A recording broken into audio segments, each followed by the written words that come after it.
connectez-vous, connectez-vous, connectez-vous. J'espère que vous allez très bien. C'est encore le grand guégué complet. Voilà, mettez-vous en ligne, mettez-vous en ligne, mettez-vous en ligne. On s'est laissé en même temps. Hein? Mettez-vous en ligne, on s'est laissé.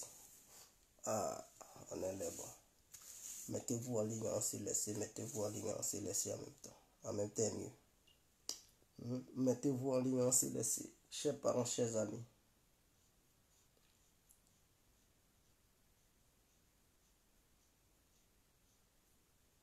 Mettez-vous en ligne, partagez le direct, partagez-le massivement, partagez-le massivement, partagez-le massivement.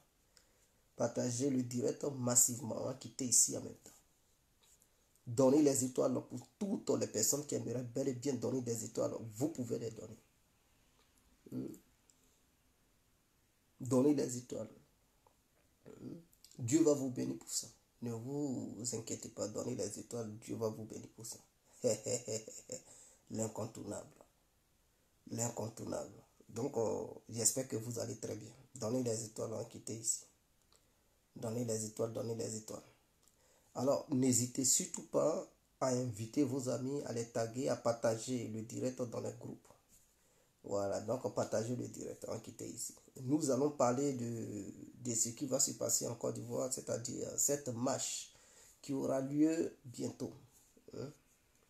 On va en parler un peu et nous allons parler de ce qui se prépare en mi-décembre. C'est très important. Jacques Leroy, big up à vous. Abdoulaye Zeba, big up à vous.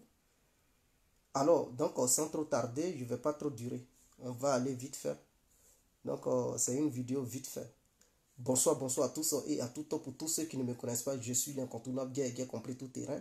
L'homme dont on parle, l'homme qui n'a pas fort aux yeux, l'homme qui m'achave, c'est moi. Vous pouvez aussi m'appeler devant la vie, l'homme aérien, gouverneur italien, docteur Mondon.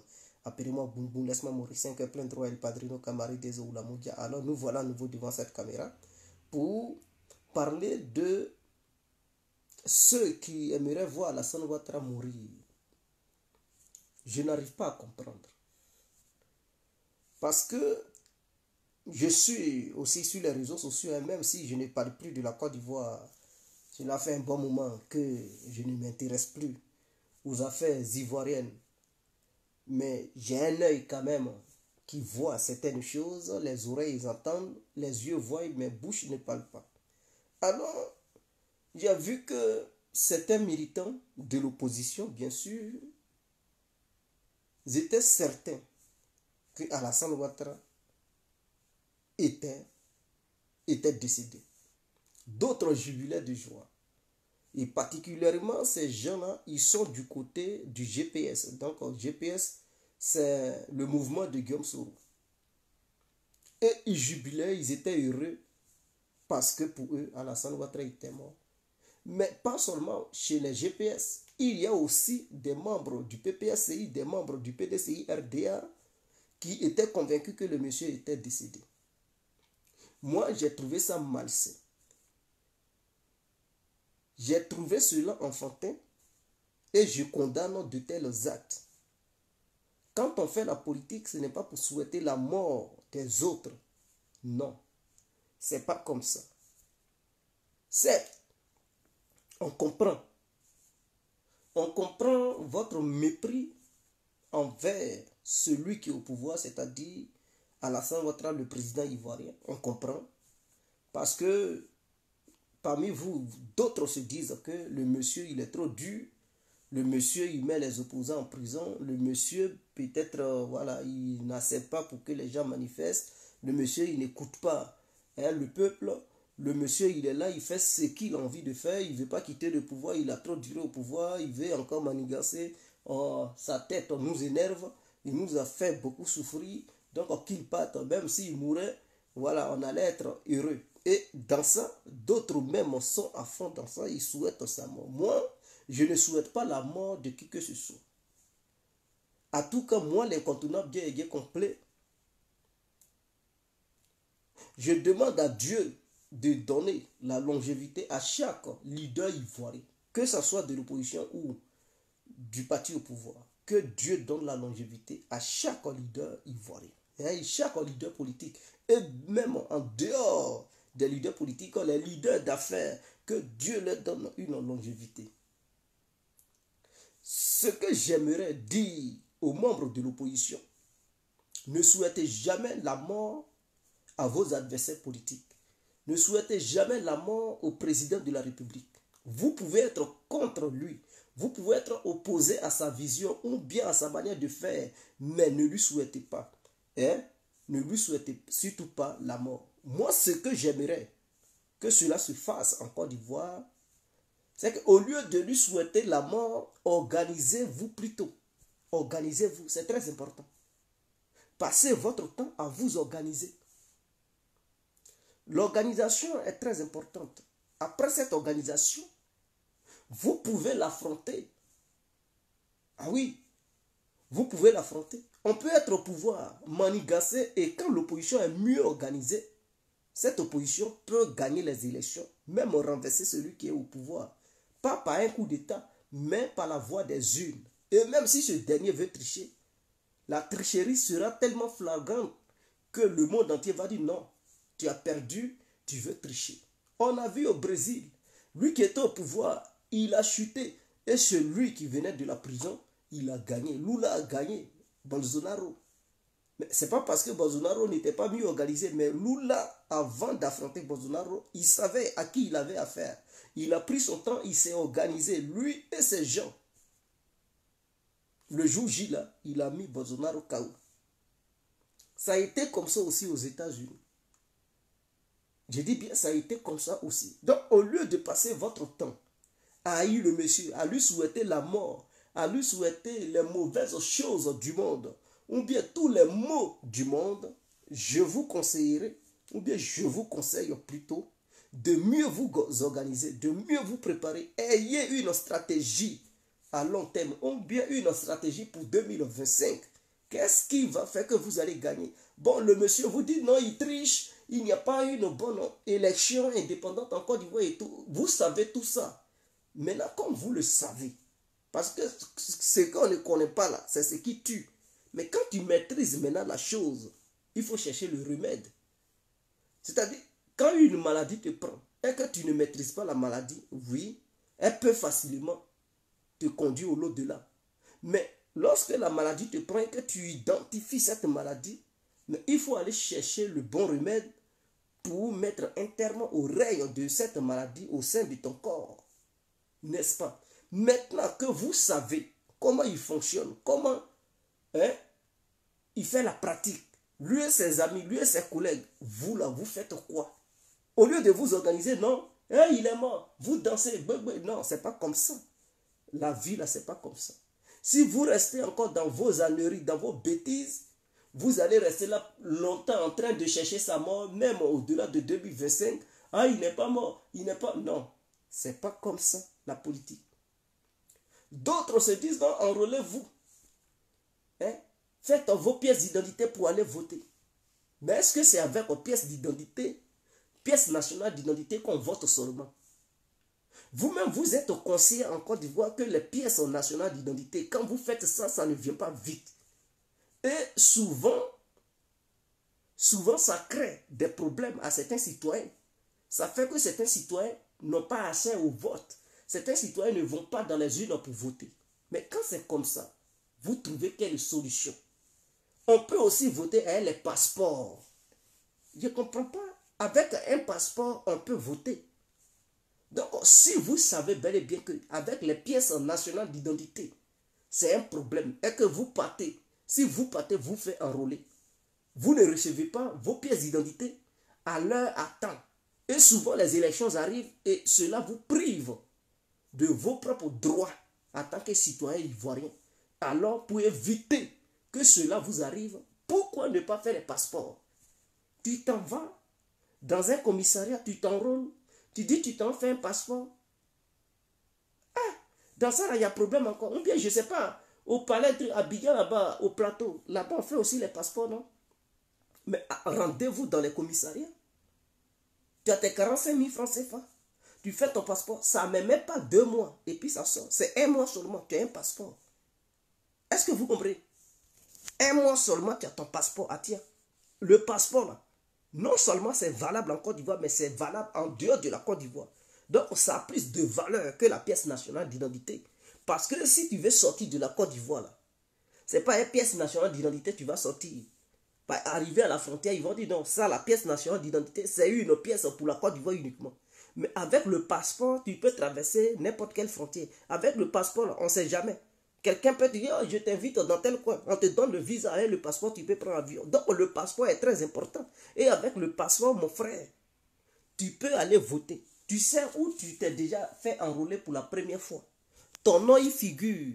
Tout ce qu'il te faut, il te faut la pièce d'identité. Et donc, le passeport peut être aussi une solution à la place des pièces nationales d'identité. Pourquoi les partis politiques de l'opposition ne pensent pas à ce genre de choses? Ici, en Europe, nous prenons des passeports pour aller voter. En Côte d'Ivoire, vous pouvez aussi le faire. Ou bien en Côte d'Ivoire, il y a eu une loi qui interdit les citoyens ivoiriens d'utiliser les passeports ivoiriens pour aller voter. Il n'y a aucune loi qui interdit cela. Il n'y a aucune loi. Si tu as un passeport ivoirien, c'est que tu es ivoirien. Donc, voilà des réflexions que les partis politiques devraient mettre sur pied. Pour dire, ben, si le gouvernement qui est en place veut jouer avec nous, si le gouvernement qui est en place ne veut pas délivrer les pièces nationales d'identité aux citoyens ivoiriens pour leur permettre d'aller voter, alors nous allons trouver d'autres solutions. Nous demandons aux citoyens d'aller faire leur passeport en grand. Et ils vont faire les passeports. Cela vous donne la chance d'aller voter. Même sans pièce d'identité, vous pouvez aller voter. Est-ce que vous comprenez? Et donc, c'est comme ça que ça se passe. C'est comme ça que ça se passe. Ben, en Côte d'Ivoire, c'est du n'importe quoi. J'ai l'impression que les hommes politiques ne réfléchissent pas à ça. Des gens qui veulent encadrer leurs militants, qui veulent gagner des élections, ils ne réfléchissent même pas à ça. Ils ne mettent même pas des stratégies sur pied pour gagner des élections. On nous dit qu'il y aura une marche. D'autres m'ont dit, mais Guégué parle de cette marche qui aura lieu. Mais je sais qu'en Afrique, il n'y a jamais de marche pacifique. Dans cette histoire de marche-là, il y aura bain de sang. C'est un fait. Il n'y a jamais de marche pacifique parce que nous, en Afrique, tous ceux qui viennent au pouvoir, aujourd'hui, c'est le RADP qui est au pouvoir. Mais même si ce n'était pas le RADP, et que c'était un autre parti politique, et que si jamais d'autres partis politiques, ou bien les militants de d'autres partis politiques partaient aussi manifester, ça allait aussi créer le chaos. C'est-à-dire, il allait avoir aussi bain de sang. Donc, le RADP qui est au pouvoir, demain, là, c'est un langage, hein, c'est-à-dire si demain, si jamais demain, vous décidez d'aller marcher dans les rues d'Abidjan, ils vont voir ça comme une menace envers leur gouvernement. Ils vont dire, oh, ils veulent nous déstabiliser. Ils veulent faire un coup d'État. Ils veulent nous emmener au pouvoir. Et donc, avec cette marche pacifique, dont vous avez le droit, en tant que citoyen, quand tu es mécontent vis-à-vis de ton gouvernement, tu peux manifester, tu peux sortir pour montrer ton mécontentement. Pacifiquement, pas avec des armes. Même si vous sortez sans armes, sans rien, sans aucun couteau, sans aucun gourdin, sans aucun truc en fusil d'assaut, et que vous partez dans les rues d'Abidjan pour manifester, ils vont voir ça comme un coup d'État. Et c'est comme ça le noir. Et donc, suite à ça, ils vont faire sortir l'armée. Et celle-ci va réagir violemment, sans penser qu'elle est là pour l'intégrité physique de chaque citoyen ivoirien et aussi les intérêts du pays et protéger les frontières du pays en question. Donc, nos armées en Afrique, on ne comprend pas ça. Eux, ils sont dans l'armée, pour eux, c'est le président uniquement et ses ministres. Il faut les protéger, c'est fini. Ainsi que le parti, les militants, hein, les militants du parti auquel appartient le président et ses gars, c'est fini. C'est ceux-là, eux, ils protègent. En dehors de tout citoyen, autre citoyen qui n'appartient pas à ce parti politique, qui n'est pas proche du président, il est considéré comme un microbe, il faut le mater, il faut le tuer, il faut l'assassiner. Voilà comment est la mentalité africaine.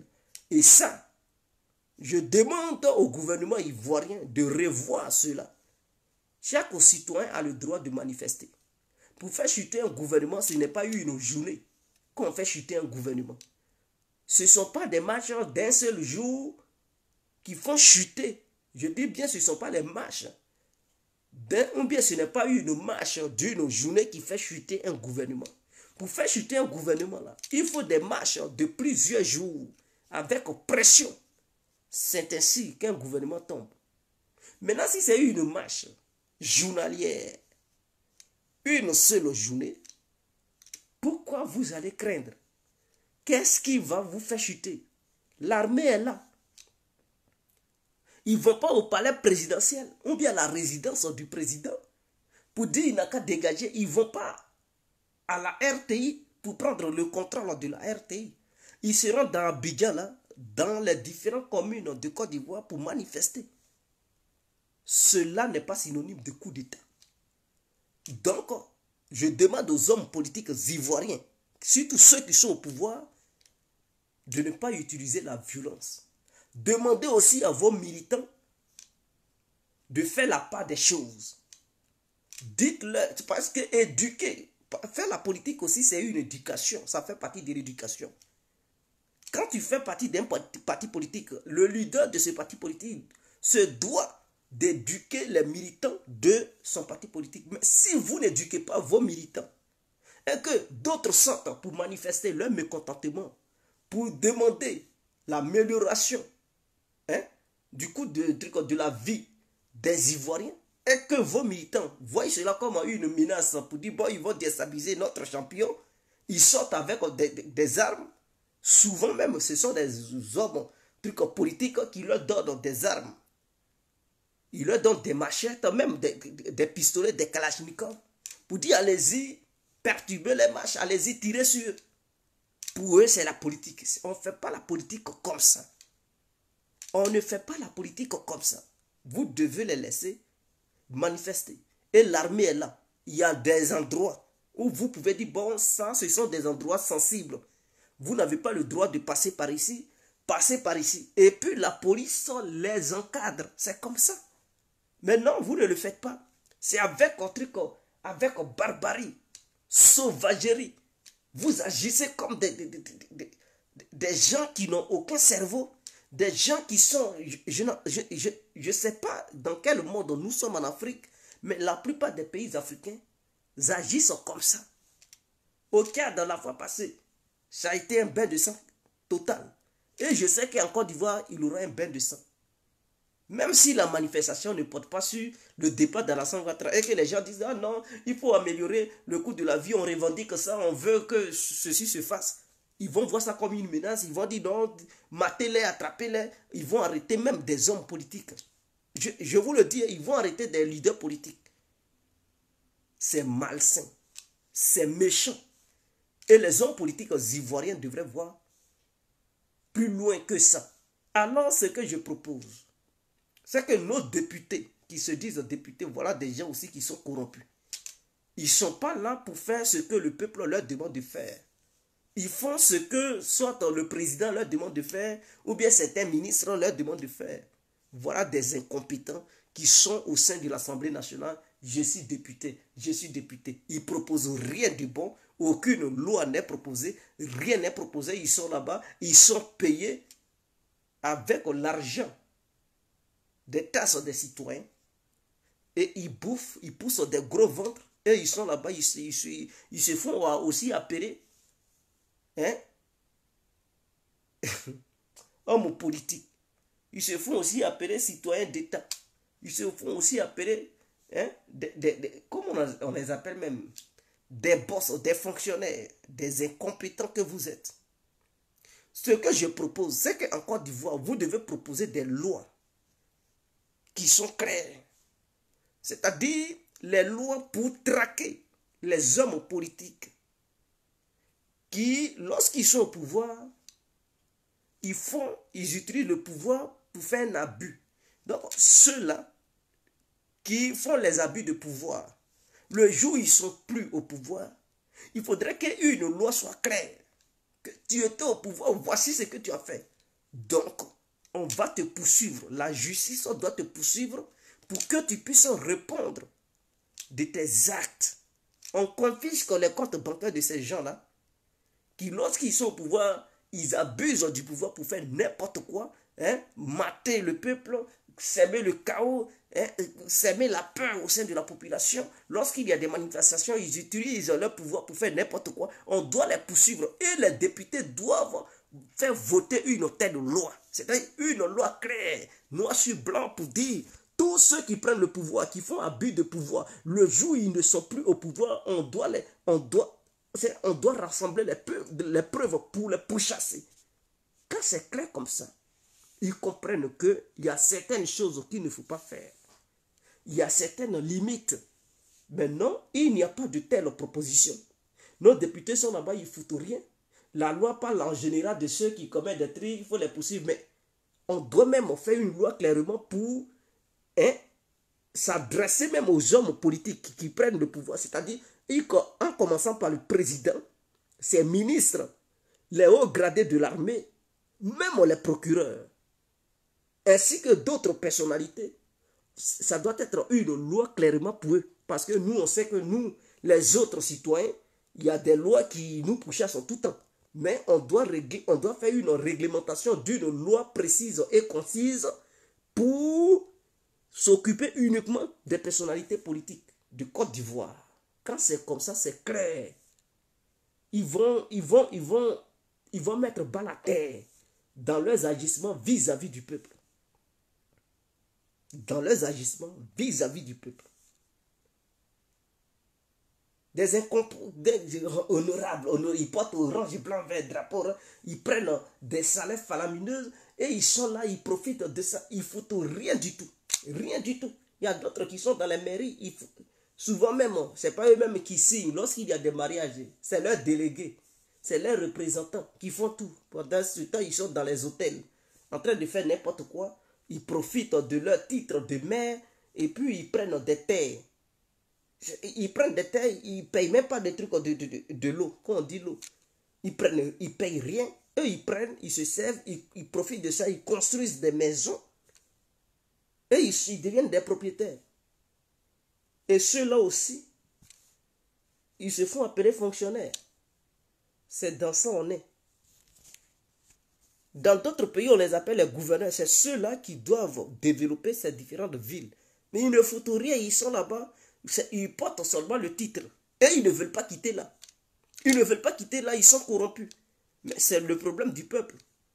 Et le peuple compose avec ces gens-là. Parce qu'à chaque fois qu'il y a élection, il leur suffit d'enlever au moins un peu d'argent. Et le peuple est déjà corrompu. Le peuple court derrière ces gens-là. Au lieu de choisir des personnes qui ont la capacité de pouvoir développer vos villes et je ne sais quoi, régions, vous préférez voter des incapables, des incompétents, parce qu'ils vous ont corrompu avec un billet de 1000 francs, ou bien 10 000 francs, ou bien ils ont acheté Capalon, ou bien Bangui Blanc, pour vous c'est fini. Vous voyez déjà Jésus. Quelles sont ces bêtises-là?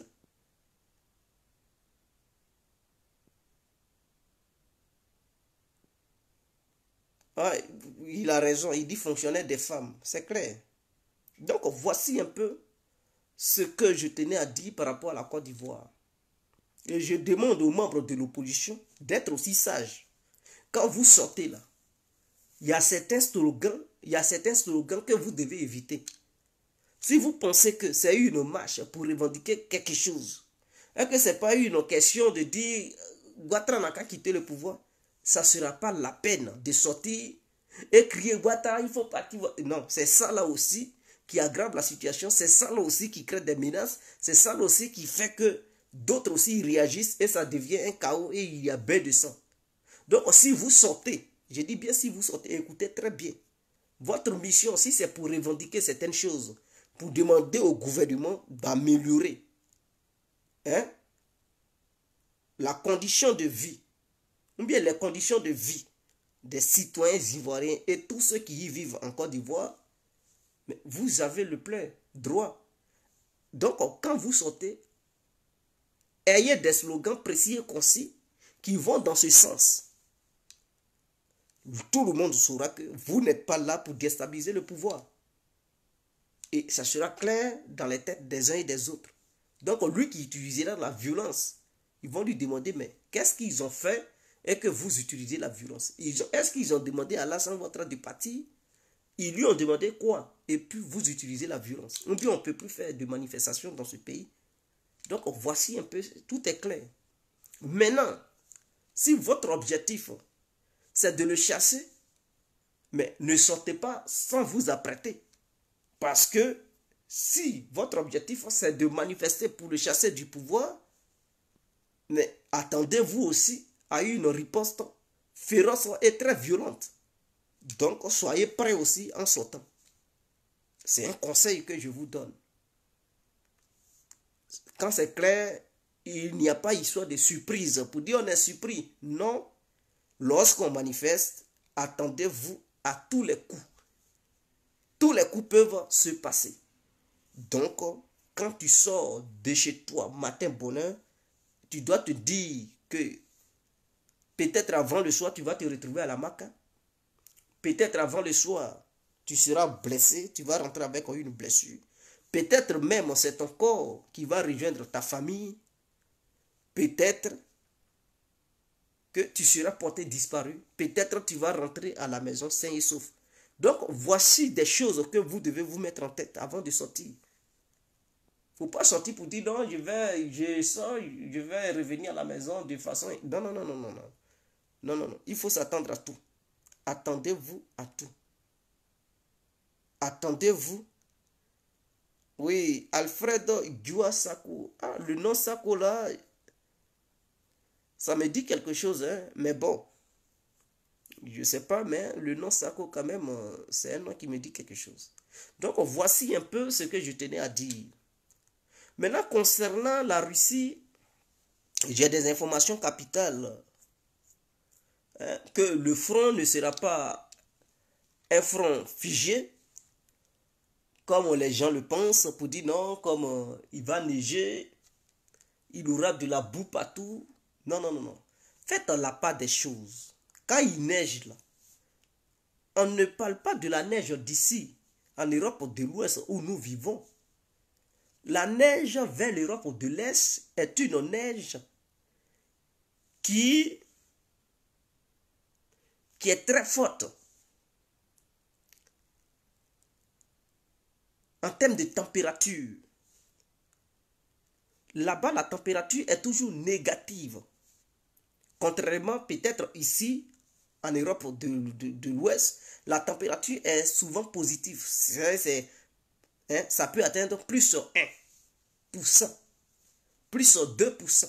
Et à cet égard, il peut y avoir la neige. Plus 1%, plus 2%, il peut y avoir la neige. Là-bas, là, en Europe de l'Ouest, truc de l'Est, il ne s'agit pas de plus 1. Il s'agit de moins 20, moins 15, moins 30 degrés. Est-ce que vous comprenez? Donc, quand c'est comme ça, le sol devient dur parce que tout est congelé. Est-ce que vous comprenez? Ça devient dur parce que tout devient congelé. Donc, les chars peuvent passer. Tout simplement, ce qu'il faut, c'est que ça glisse.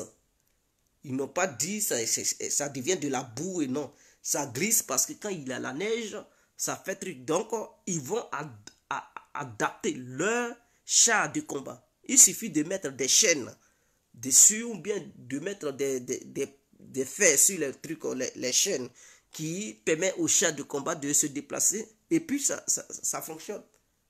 Donc, du coup, le front ne sera pas figé, ça va continuer. Il y aura des frappes, il y aura des offensives pendant l'hiver. Parce que ces deux peuples sont habitués à vivre dans la neige. Ça n'a rien à voir avec l'Europe de l'Ouest. Souvent, il y a certains endroits où il n'y a même pas de neige. Oui, oui, en Europe ici, il y a certains pays, il y a la neige dans certaines villes et il y a d'autres villes même, ils ne voient même pas la neige. Ils ne connaissent même pas ce que c'est que la neige. Parce qu'il ne neige jamais là-bas. Et c'est comme ça. Donc pour eux, ils pensent que c'est comme ça partout. Non, non, non, partout, c'est pas comme ça. Et donc, la mobilisation partielle de la Russie, je pense, si j'ai une bonne mémoire, ça datait du mois d'août. Alors, il y a eu une formation accélérée. Parce que même ça, à l'école, ça existe. Il y a des formations accélérées. Il y a d'autres formations, ça peut faire 6 mois, d'autres 2 ans, d'autres 1 an, et d'autres. Donc, une formation, par exemple, qui doit faire 2 ans. Si tu dis, ça va être une formation accélérée, on transforme cette formation en une formation d'1 an. Mais ça va très vite. Et il faut être attentif. Donc, normalement, une armée qui doit aller combattre des gens, qui doivent aller combattre, pour mieux les former, ça prend au moins 6 mois. Mais comme c'est une formation accélérée, ça va mettre au moins 3 mois. Et ceux qui sont formés, ce ne sont pas des gens qui ne connaissent pas l'utilisation des armes. C'est des gens qui avaient déjà utilisé les armes. Ils savent le maniement des armes. Mais puisqu'ils n'étaient plus en service, hein, au service plutôt de l'armée, cela fait quand même un bon nombre d'années. Et donc, ils sont là les remettre à niveau. Et donc, 3 mois de façon accélérée, ça leur suffit. Alors, c'est à partir du mois d'août que cette mobilisation partielle avait eu lieu. Et donc, je pense que, à travers les informations que j'ai eues, ils ont dit le plus grand nombre des mobilisés, hein, ce nombre sera prêt en mi-décembre. Il y a d'autres catégories qui ont été déjà envoyées en Ukraine. Mais ils ne veulent pas lancer de contre-offensive pour le moment. Ils sont sur la défensive.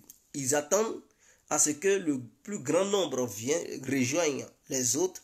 Et suite à ça, ils vont lancer des contre-offensives. Et donc, d'après mes informations, il y aura un très grand nombre qui sera prêt à partir du mi-décembre. Le mois de décembre, ils seront prêts.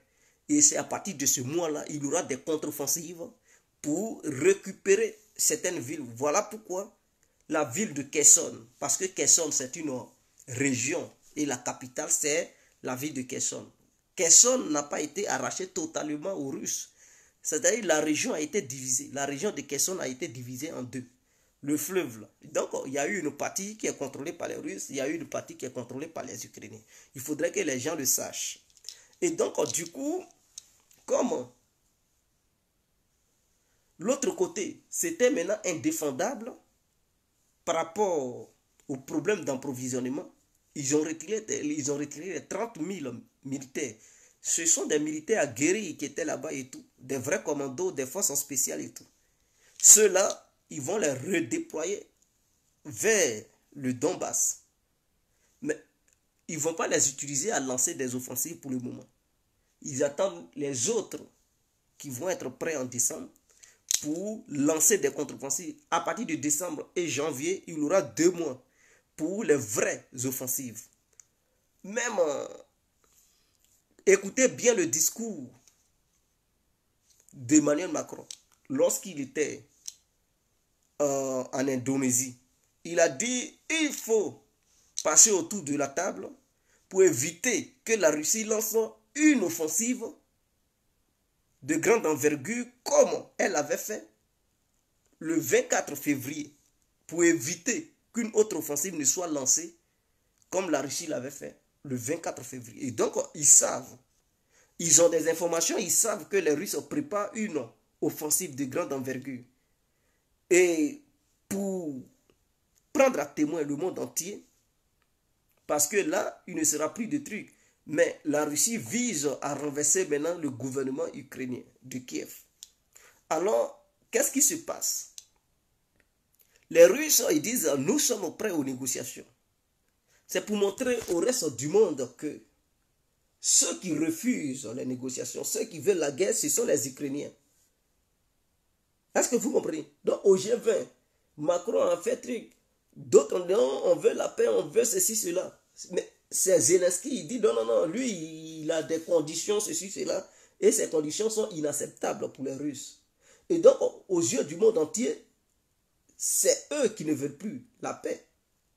Et cela va mettre les Occidentaux dans l'embarras. Pourquoi? Parce que quand les Occidentaux disent, c'est aux Ukrainiens de décider quand est-ce qu'ils vont vouloir négocier et tout. Mais ça, c'est de la malhonnêteté notoire. puisqu'ils sont conscients, eux-mêmes ils le disent, que sans leur soutien, l'Ukraine ne peut pas tenir devant l'armée russe. Et que c'est grâce à eux, l'Ukraine en tient. Donc les Américains et les Européens et tout, ainsi que l'OTAN, c'est grâce à eux que l'Ukraine tient, que sans eux, l'Ukraine ne peut pas tenir. Donc ils sont conscients que sans eux, l'Ukraine ne peut pas tenir. Et en même temps, ils disent non, c'est quand l'Ukraine va décider de négocier que les négociations auront lieu, mais eux, ils sont pour les négociations, mais c'est à l'Ukraine de décider. Alors, ce qui veut dire qu'eux, en réalité, ils ne sont pas prêts aux négociations, parce que s'ils étaient prêts aux négociations, ils allaient dire aux Ukrainiens, bon, c'est grâce à nous, vous tenez, parce qu'on vous donne mercenaires, on vous donne des renseignements satellitaires, on utilise notre aviation et tout, on vous envoie des armes, on vous finance, c'est nous qui payons même vos fonctionnaires, vos militaires, c'est nous qui payons même vos ministres avec l'argent et tout. On a pris des sanctions contre la Russie à cause de trucs, voilà. Donc, à un moment donné, si vous ne voulez pas négocier, on sera dans l'obligation de lever toutes les sanctions contre la Russie, de ralentir nos aides envers vous, et vous allez vous retrouver face aux Russes qui vont vous bouffer en une fraction de seconde. En ce moment-là, Zelensky ne peut plus rien dire. Il sera dans l'obligation de dire « Ah, j'accepte parce qu'il sait que s'il le lâche, il est foutu. » Mais, s'ils ne vont pas dans ce sens, eux qui disent « Non, ce sont les Ukrainiens qui vont définir. » Ah, donc, ça veut dire leur soi-disant négociation qu'ils veulent, c'est une démarche hypocrite. C'est une parole dont ils prononcent, mais en réalité, ils ne sont pas dans cette logique de vouloir négocier. Et donc, tous ceux qui comprennent, ils comprennent ce que je veux dire par là. Donc, les Russes sont en train de mettre le jeu trouble des Occidentaux en face du monde. Puisque le monde entier dit on veut la paix, on veut la paix. Bon, les Russes disent nous on veut la paix. On veut négocier. Et donc les Occidentaux, non, ce sont les Ukrainiens qui doivent définir. Les Ukrainiens, non, non, nous on veut la guerre, on veut la guerre. Mais à un moment donné, les alliés des Russes, ils vont dire, ah, bon, on comprend, vous avez voulu la paix, mais ce sont les autres là qui ne veulent pas. Donc on comprend leurs jeux, leurs hypocrisies, on comprend. Et donc, alors, si vous voulez déclencher la guerre totale à l'Ukraine, vous pouvez le faire. On va vous soutenir et on ne va plus vous condamner, on ne va plus dire quoi que ce soit. Donc, voici un peu ce qui se passe. Donc, les Ukrainiens, c'est une opportunité qu'ils doivent saisir en ce moment. En ce moment-là, ils doivent saisir. Ils ne doivent pas dire comme ils ont récupéré un peu de terrain, donc c'est déjà gagné. Non, non, non, non, non, non. Ils doivent faire très attention. Ils doivent faire très attention parce que la Russie n'a pas engagé ces vrais militaires qui surveillent la Fédération de Russie. Je tiens à vous rappeler qu'il y a 2 millions de soldats actifs en Russie. Ils n'ont jamais amené ces 2 millions-là là-bas. Au contraire, eux, ils font des trucs, comment on appelle ça, mobilisation partielle pour prendre des gens qui ne font pas partie de l'armée légale, qui faisaient partie mais qui ne sont plus au sein de l'armée légale. Ce sont ces gens-là, ils prennent, qui s'en vont combattre. Parce qu'ils ne savent jamais. Au cas où l'OTAN rentrerait en guerre, ils puissent utiliser leurs vraies forces. Donc, ils ont des matériels. Ce ne sont pas des matériels qui manquent. Depuis qu'ils vous ont dit non, les Russes n'ont plus d'armes, ils n'ont plus de missiles. Est-ce que vous pensez que les missiles qu'ils lancent là, c'est quitté où? Ils ont dit non, leur stock est fini, ils ne peuvent plus, c'est fini, ils n'ont plus de matos. Ce sont des conneries. Ce sont les Russes qui décident. S'ils veulent frapper massivement, ils peuvent frapper massivement. S'ils ne veulent pas frapper massivement, ils ne frappent pas massivement. À un moment donné, ils ne bombardaient plus. On dit, oh, c'est parce qu'ils n'avaient plus de missiles, c'est tout. Non. Les Russes ont des missiles. Ils ont beaucoup de missiles. Et puis, les Américains le reconnaissent. S'ils ne lancent pas d'offensive, ce n'est pas parce que dans ces temps-ci, ils ont eu les mobilisés. Il y a d'autres qui sont déjà prêts. Mais la grande partie n'est pas encore prête. Mais ils pouvaient dire, bon, ceux qui sont déjà prêts, ils renforcent d'eux, on va lancer une offensive. Non. Eux, ils veulent lancer une offensive de grande envergure. Déjà, il y a d'autres soldats qui sont déjà en Biélorussie. Les Ukrainiens, voyant ça, ils sont là construire un mur en béton. entre la Biélorussie et l'Ukraine, la frontière, ils sont là construits des murs en béton pour éviter qu'il y ait une attaque de l'autre côté. Mais je pense que comme la frontière est longue, est-ce qu'ils pourront construire un mur depuis entre la frontière, là où la Biélorussie est collée à la Pologne et en même temps à l'Ukraine, jusqu'à construire la frontière jusqu'à 20 côtés de Moscou? Je ne pense pas. Donc voici un peu ce qui se passe. Donc il devrait choisir, hein, il devrait saisir cette chance. Parce que j'ai aussi des informations. Les Russes ont dit, à partir de mi-décembre, ils vont détruire, hein, les tuyaux de gaz souterrains qui passent là-bas. Ils vont commencer à détruire ça. Parce qu'ils sont là à frapper les trucs, mais il y a aussi des alimentations souterraines. Et donc, ils ont dit, à partir de décembre, ils vont s'apprendre à ça. Bombarder tout pour détruire tout ce qui est gaz qui passe dans le sous-sol. Et ils ont des bombes pour ça, ils ont des missiles pour ça. Ils savent où c'est placé parce que c'est eux-mêmes qui avaient fait ça. Depuis les soviétiques, ils savent où se trouvent les branchements et tout. Depuis qu'ils ont mis ça sur place, là, les Ukrainiens n'ont pas changé la structure de ça. Donc, ils ont tous les plans. Ils savent où ça passe, où frapper et les missiles appropriés. Donc, voici un peu ce qui se passe. Donc, si Zelensky ne choisit pas cette chance et qu'il veut se jouer les bandits, non seulement son peuple va périr. Ce n'est pas la fraîcheur de l'Europe de l'Ouest où il fait moins, s'il fait trop, c'est moins 2 degrés ou moins 1 degré. Là-bas, là, c'est les moins 20. Est-ce que son peuple peut tenir à moins 20 degrés, moins 30 degrés? C'est ça le problème. Les gens vont mourir de froid. Tout sera congelé. Il y a eu la première neige en Ukraine aujourd'hui. Et c'est comme ça, ça va continuer maintenant. Ça ne va plus cesser jusqu'à, je ne sais pas, pendant 4 hein, à 3 mois. Donc, il doit comprendre. Soit il négocie maintenant, il sauve son peuple, ou soit il se joue les idiots. Et son peuple, beaucoup de personnes vont fuir hein, l'Ukraine. Pendant l'hiver, là, ils vont fuir. Ils vont fuir. Et ils vont plus. S'ils fuient, quand l'hiver va finir, ils vont plus vouloir revenir en Ukraine. Ils vont dire il n'y a plus rien en Ukraine, tout est gâté et tout, il n'y a plus d'avenir là-bas. Ils vont vouloir chercher leur vie ailleurs. Et c'est comme ça, son peuple va fuir petit à petit. Beaucoup sont partis en Russie, beaucoup sont en Occident. Petit à petit, il ne fait que vider l'Ukraine. Mais c'est ça, il y a des habitants. Mais ils sont maintenant combien de millions qui vivent en Ukraine? Petit à petit, il est en train de vider l'Ukraine de sa population. Donc, à un moment donné, il aura le grand pays, mais il n'aura plus assez d'habitants. C'est ça le vrai problème. Aujourd'hui, ceux qui vivent là-bas, ils ne font plus 45 millions. Ils ne font plus, puisqu'il y a 7 millions en Europe. Donc, dans les 45 là, si 7 millions sont partis, il reste maintenant combien? Il reste 38 millions. Il y a eu combien de millions qui sont partis en Russie? Ceux qui occupent le Donbass, plus ceux-mêmes qui sont partis en Russie. Depuis que ça a commencé, il y a eu quand même, je pense, beaucoup de millions hein, qui sont partis en Russie.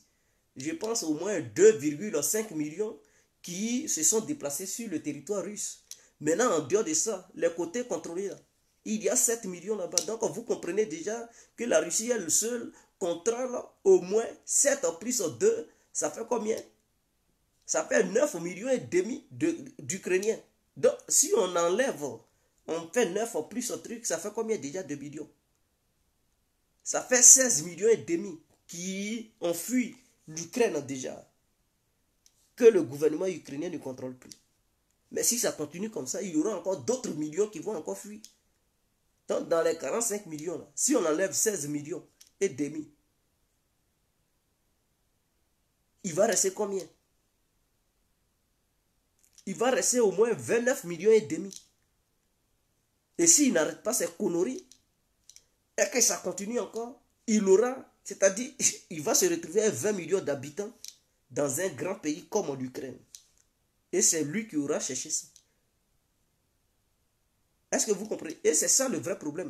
Maintenant, tous ceux qui sont les vrais cerveaux, là, ils vont fuir le pays. Ils s'en vont parce que Ils savent qu'ils sont éduqués et qu'en Ukraine, il n'y a plus d'avenir. Ils vont aller chercher leur avenir ailleurs. Maintenant, s'il reste 20 millions d'habitants au sein de l'Ukraine, ça sera des petits idiots, des vieillards, des gens qui ne connaissent rien, qui savent que non. Même s'ils voyagent, ils partent ailleurs, ils n'auront pas d'avenir là-bas. Vaut mieux rester là-bas et crever là-bas. C'est ceux-là qui vont rester en Ukraine. Sinon, ceux qui sont les compétents, ils vont aller donner leurs compétences ailleurs. Voici le vrai problème. Et l'Ukraine va être le pays le plus pauvre de l'Europe. Donc, Zelensky doit comprendre cet enjeu. Ce n'est pas une question, c'est-à-dire ceux qui le soutiennent, qui le poussent. Eux, ils le poussent, c'est son peuple qui meurt. La guerre, là, ça ne se passe pas ailleurs, ça passe sur le territoire ukrainien. Ça se passe, c'est l'OTAN, la Russie et tout. Ukraine, ils se bagarrent sur le territoire ukrainien. C'est l'Ukraine qui encaisse. Ce sont les enfants ukrainiens qui meurent. Et lui, au lieu de chercher une voie de sortie, non, c'est un monsieur, il est têtu, il est têtu, il est têtu. Vous avez repris un peu de trucs tel là. Tu ne peux pas dire Dieu merci. Hein? Tu ne peux pas dire Dieu merci. On va négocier. Mais tu vas persister. Quand la Russie va lancer encore une grande offensive pour reprendre encore d'autres villes et d'autres régions, c'est là maintenant tes yeux vont s'agrandir. Tu vas dire, on peut encore libérer. Et d'ici, tu vas encore libérer. Tu vas perdre encore des milliers de trucs de soldats, des milliers de citoyens ukrainiens. Et encore, donc, ça va être, pour finir, tous les Ukrainiens vont quitter l'Ukraine. Voici le vrai problème. Parce que dans la vie, là, il faut savoir quitter un jeu. Et quand le jeu est pénible et difficile, lorsque tu as eu la chance de prendre un peu, tiens, il faut savoir te lever. Mais si tu veux tout prendre, à un moment donné, on vide dans tes poches. C'est comme jeu de cartes. Les jeux hasard, là, quand tu gagnes un peu, il ne faut pas dire je vais tout prendre. Parce qu'en voulant trop gagner, on perd. Vous avez pris un peu de territoire, dites Dieu merci. Parce qu'on ne sait jamais. Les gouvernements en Europe peuvent changer. Les leaders politiques peuvent changer à un moment donné. Donc, imaginons que pendant que le peuple européen ne se plaint pas d'abord et reste silencieux, le peu que tu as gagné là, tu dois te contenter de ça. Mais si tu veux trop gagner, imaginons la Russie lance une grande offensive et que les gouvernements européens veulent continuer, mais le peuple voit que ça ne va plus, le peuple sort, ça manifeste partout, on a faim, ceci, cela, ils disent, bon, écoutez, on vous a trop aidé, on ne peut plus vous aider. Quelle sera votre réaction? Vous allez pleurer pour dire, ah si on savait, on allait négocier auparavant, mais on n'a pas, maintenant on a perdu encore d'autres territoires, et vous nous abandonnez, on fait comment? Ah, l'Ukraine est finie, et c'est ce qui va arriver aux Ukrainiens. C'est ce qui va arriver aux Ukrainiens. Et si les Ukrainiens ne font pas attention, imaginons que les Russes se disent, bon, pour le moment, on ne va pas s'en prendre à Zelensky. Mais la prochaine fois qu'on va lancer la grande offensive, qu'on va prendre les territoires, on va en finir avec ceux qui sont au pouvoir. C'est-à-dire, on va les frapper. Et imaginons que vous perdez votre Zelensky, vous perdez truc à son gouvernement. Ça devient le chaos. Comment vous allez encore vous organiser pour reprendre ces territoires? Et c'est fini. Un leader qui va venir là, il va dire, bon, moi je ne veux pas faire comme Zelensky, je veux négocier et tout. Et c'est fini. Vous perdez encore d'autres territoires. Donc, dans la vie, il faut savoir négocier. Il faut savoir négocier avant qu'il ne soit trop tard. Ouais, les gens, les journalistes qui sont sur les médias, l'armée russe, ceci, cela n'est pas c'est du n'importe quoi. Si l'armée russe n'était pas si puissante, mais il y a longtemps, elle aurait déjà quitté l'Ukraine. Avec cette aide massive, quel pays membre de l'OTAN, je dis, je mets au défi quiconque, tous les pays membres de l'OTAN, si on leur dit d'affronter la Russie un à un, qui va se porter garant pour dire, moi je veux me battre un à un, sans l'aide de qui que ce soit avec la Russie, et gagner la Russie? Qui? Même les Américains, ils vont dire, non, non, non, nous on ne veut pas. Si vous enlevez l'Amérique là, qui va se porter garant pour dire, je vais me bagarrer avec les Russes, je n'ai pas besoin d'aide de qui que ce soit. Il n'y a personne. Eux, quand ils parlent l'OTAN, mais ils n'ont pas honte. C'est une honte. Parce qu'ils parlent, l'OTAN va agir. L'OTAN va... Ils ne disent pas que un tel pays va agir. L'OTAN, mais l'OTAN, là, c'est une coalition de 30 pays. c'est une coalition de 30 pays. Et c'est vous qui dites que non, vous, parmi vous, il y a la première puissance militaire. Vous avez la meilleure technologie militaire au monde. Mais vous êtes incapable d'agir seul. Vous partez en groupe, 30 pays, dont 3 pays font partie, qui sont nucléaires dedans. Mais quand vous parlez au nom de l'OTAN, vous comprenez que c'est parce qu'ils ne sont pas si puissants qu'ils sont en groupe. Pourquoi? Parce qu'ils ont peur de se retrouver face à un pays qui répond aussi. Et pour ne pas se faire humilier, ils sont obligés de former une coalition pour se défendre au cas où. Voilà, c'est tout. Voilà pourquoi ils crient, ils rougissent les yeux parce qu'ils se disent qu'ils sont dans une coalition. Donc si on les attaque, on attaque un, eux tous ils vont venir. Voilà pourquoi ils crient. Sinon, Lettonie peut crier comment? La Lituanie peut crier comment? La Pologne peut crier comment? L'Ukraine crie parce que elle a l'aide de l'OTAN, c'est tout. Sinon, les pays membres de l'OTAN, on dit bon, demain, au lendemain, on dit bon, l'OTAN est cassé. Vous pensez que les Américains, ils vont faire leurs bêtises qu'ils font? Intervenir partout? Ils ne peuvent pas le faire. Non, ils ne peuvent pas intervenir partout, se permettre d'intervenir partout. Parce qu'ils sentent que s'ils interviennent partout, ils risquent de se faire humilier. Et c'est clair. Ils risquent de se faire humilier à travers le monde. Avant même la Première Guerre mondiale, avez-vous vu les Américains intervenir partout à travers le monde? Non. Ils avaient leurs limites. C'était aux États-Unis, c'était sur le continent américain seulement. Ils ne traversaient pas l'océan Atlantique pour aller foutre le bordel partout dans le monde. C'est lors de la Deuxième Guerre mondiale que l'Amérique a montré ses griffes. Mais suite à ça, avant d'aller conquérir le monde, elle a formé cette coalition de l'OTAN pour utiliser les pays de l'Europe pour ses sales besoins et c'est tout. Sinon, elle seule se disait, ah, guerre mondiale, ok, j'ai eu une puissance, mais moi seul, je ne peux pas faire certaines choses. Je dois m'embarquer dans une coalition pour que je puisse agir, comme ça mes alliés vont m'aider. Et c'est comme ça l'Amérique fonctionne. Elle ne va jamais seule quelque part. Même un petit pays, elle a besoin de coalition. Afghanistan, même, ils ont eu besoin de coalition. En Irak, elle n'est pas allée là-bas seule. On dit guerre du Golfe. Ils sont partis, les Anglais, avec, même les Ukrainiens les avaient aidés. Ils ne vont jamais seuls, hein, les Américains. Non, non, non, non, non, ils ne vont jamais seuls. Même en Libye, avez-vous vu les Français aller là-bas seuls? Non, ils ne sont pas partis seuls. Les Anglais, les Américains, ils sont partis là-bas, plus sur les Allemands. Ils ne vont jamais seuls.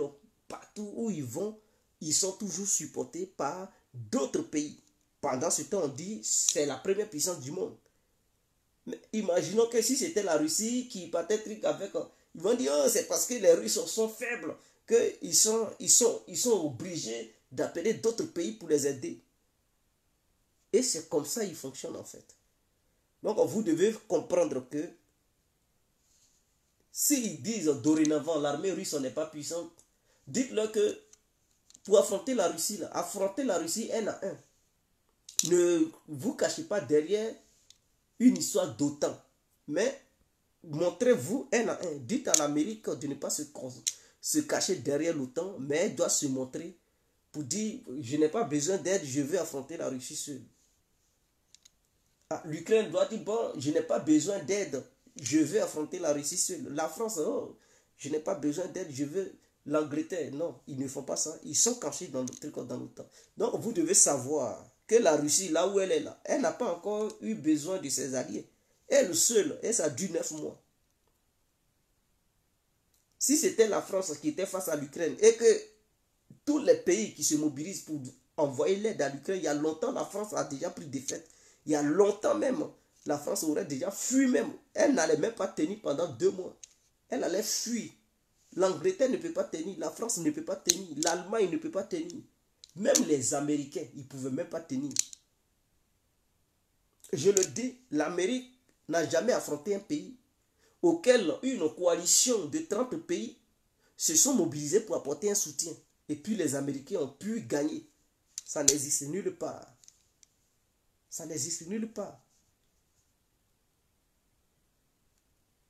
Là où l'Union soviétique avait intervenu vers la guerre du Vietnam, est-ce que les Américains n'ont pas perdu là-bas? Ils ont fui, hein, la queue entre les jambes. Ils ont fui là-bas. C'est l'Union soviétique, ceux-là qui apportaient un petit soutien. Les Américains, est-ce qu'ils n'ont pas fui face au Viet Cong? Ils ont fui. Ils ont perdu là-bas. Les Américains, ils fuient lorsqu'ils affrontent un pays et puis un autre pays apporte une petite aide. Ils ne tiennent même pas. Les gars, ils prennent leur bagage, ils montent dans l'avion, ils fuient. Et c'est comme ça ils sont. Mais c'est quand ils sont dans autant, ils se montrent les durs. Et c'est comme ça. À cause du truc Iran, qu'est-ce que l'Amérique fait? Elle voulait faire une coalition arabe pour affronter l'Iran. Mais pourquoi elle ne dit pas que donc, je suis la première puissance du monde? Donc moi seul je vais affronter l'Iran. Non. L'Amérique a voulu créer OTAN arabe au Moyen-Orient. Objectif affronter l'Iran. Comme ça, si elle déclenche une guerre face à l'Iran, Israël allait s'embarquer, l'Arabie Saoudite, le Qatar, les Émirats Arabes Unis et consorts. C'est ce qu'ils voulaient faire. Mais c'est parce que ça a échoué.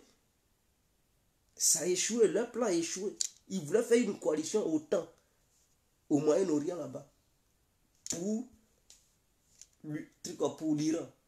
Mais comme ça a échoué, est-ce que vous le voyez truc? Et c'est ce que l'Amérique veut faire vers l'Asie. Elle crée une coalition là-bas face à la Chine. Mais tu dis tu es la première puissance et que tu as la puissance de feu. Mais face à la Chine, elle est là créer des alliances. Elle voit le Japon, la Corée du Sud, l'Australie, l'Angleterre. Et ils sont là mettre une coalition tout autour pour dire, bon, si la Chine attaque Taïwan, nous devons agir ensemble. Voilà ce qu'ils font. Eux, ils n'agissent pas seuls, ils agissent en groupe en fait. Eux, ils aiment palabre de groupe. Ils ne peuvent pas faire palabre, Niaga seul.